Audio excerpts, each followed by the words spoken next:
ঈদের আগের রাতে রাজধানীর বেশিরভাগ হাটে হঠাৎ করে দেখা দেয় মাঝারি ও ছোট আকারের গরুর সংকট। আর সংখ্যা কম থাকায় দাম বেশি হাঁকানোর অভিযোগ ক্রেতাদের। এদিকে বড় আকারের অনেক গরুই বিক্রি করতে না পারায় বিপাকে পড়েছেন অনেক খামারি। বিক্রির আশায় আনা পশু আবার ফিরিয়ে নিতে হলে আর্থিক লোকসানের শঙ্কাও রয়েছে তাদের। এখন জন্ম সনদ দিয়ে খোলো বিকাশ স্টুডেন্ট অ্যাকাউন্ট। নিজের বিকাশ নিজে কর।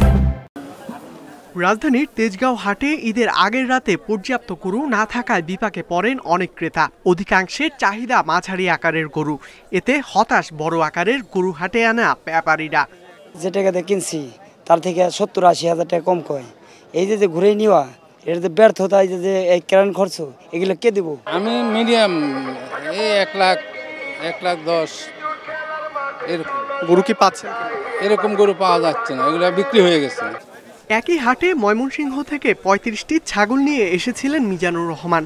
রোববার মধ্যরাতেও বিক্রি বাকি 7টি। ছাগল প্রতি 2000 করে নাই, গাড়ি ভাড়া তো আছেই। আপনি দেখতেছেন ছাগল কিন্তু বাজারে নাই।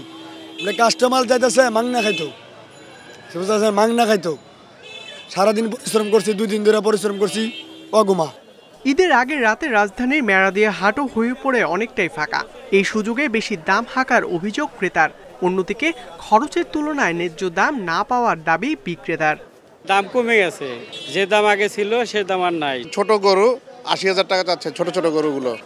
অন্যান্য হাটের তুলনায় গাবতলীতে কোরবানির পশুর সংখ্যা তুলনামূলক বেশি থাকায় দরদাম করে পছন্দের পশু কিনে ফেরেন ক্রেতারা। আগে হাটে এসে একটা মহিষ কিনে গিয়েছিলাম, আর একটা গরুও কিনেছি দোলাইখাল থেকে, আবার আসছি একটা দেখতে।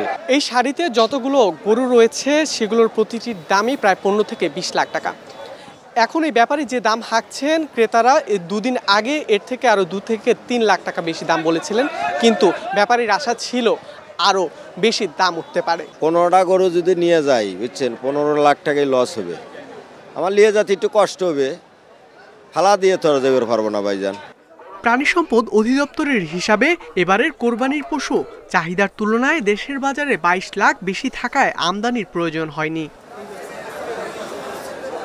ইকরামুল কবির, ইন্ডিপেন্ডেন্ট নিউজ, ঢাকা।